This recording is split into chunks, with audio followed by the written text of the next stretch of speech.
कोट्यवधी रुपये खर्च करून राज्य सरकारने अमरावतीमध्ये जिल्हा स्त्री सामान्य रुग्णालयाची जी आहे ती नव्या इमारतीची उभारणी केलेली आहे।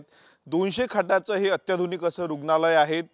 4 दिवसांपूर्वी राज्याचे उपमुख्यमंत्री अजितदादा पवार यांनी या इमारतीचं जे आहे या रुग्णालयाचं जे आहे ते लोकार्पण केलेलं आहे, परंतु 4 दिवस उलटलेले आहे, परंतु अजून सुद्धा ही इमारत हे रुग्णालय जे आहे ते रुग्णांसाठी जे आहे ते सुरू झालेलं नाही आहे। त्यामुळे हे रुग्णालय तात्काळ शिफ्ट करण्यात यावं अशी मागणी जी आहे ते रुग्णांच्या वतीने आणि रुग्णांच्या नातेवाईकांच्या वतीने करण्यात आलेली आहे। यालाच लागून जर आपण पाहिलं तर जिल्हा स्त्री सामान्य रुग्णालयाची जुनी इमारत आहे आणि त्याच ठिकाणी जर आपण पाहिलं तर सध्या रुग्णांवर उपचार केले जातात, परंतु 200 खाटांचं अतिरिक्त असं रुग्णालय जे आहे ते या ठिकाणी सुसज्ज असं रुग्णालय साकारण्यात आलेलं आहे, परंतु 4 दिवस होऊन देखील रुग्णालय या ठिकाणी शिफ्ट झालं नाही। त्यामुळे लवकरात लवकर रुग्णालय या ठिकाणी शिफ्ट झालं पाहिजे अशी मागणी जी आहे ती नातेवाईकांच्या रुग्णांच्या नातेवाईकांच्या वतीने करण्यात आलेली आहे।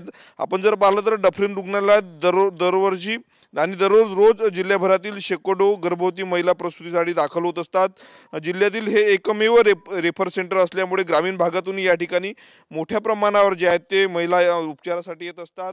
इंग्रजकालीन संपूर्ण जुनं रुग्णालय आहे, त्यामुळे सोयी सुविधा तिथे अपुऱ्या असल्यामुळे 200 खाटांचं जे आहे ते अत्याधुनिक असं रुग्णालय या ठिकाणी बांधण्यात आलेलं आहे। तब्बल 45 कोटी रुपये खर्च जे आहे ते या रुग्णालयासाठी केला होता। 2013 मध्ये या रुग्णालयाला मंजुरी मिळाली होती आणि त्यानंतर 2018 मध्ये महाविकास आघाडी सरकारमध्ये जे आहे ते संपूर्ण इमारतीच्या कामाची वर्कआउट काढण्यात आली होती। त्यानंतर जर आपण पाहिलं आता इमारत आणि हे रुग्णालय सुसज्ज असं झालेलं आहे। 4 दिवसापूर्वीच उपमुख्यमंत्री अजितदादा पवार यांनी या रुग्णालयाचं लोकार्पण केलं आणि त्यामुळे हे रुग्णालय जे आहे ते तात्काळ रुग्णांच्या सेवेमध्ये आलं पाहिजे अशी मागणी जी आहे ते रुग्णांच्या नातेवाईकांनी केलेली आहे। त्यामुळे प्रशासनाने जे आहे ते हे रुग्णालय सुरू केलं पाहिजे आणि सोयी सुविधांसह या ठिकाणी रुग्णांना उपचार दिले पाहिजे अशी मागणी केली जात आहे।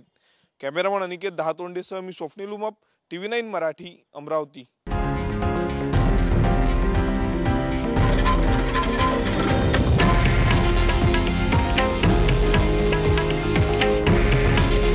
हे आहे देशातील नंबर 1 न्यूज नेटवर्क आणि आपण पाहत आहात TV9 मराठी। काळजी तुमची, हित महाराष्ट्राचं।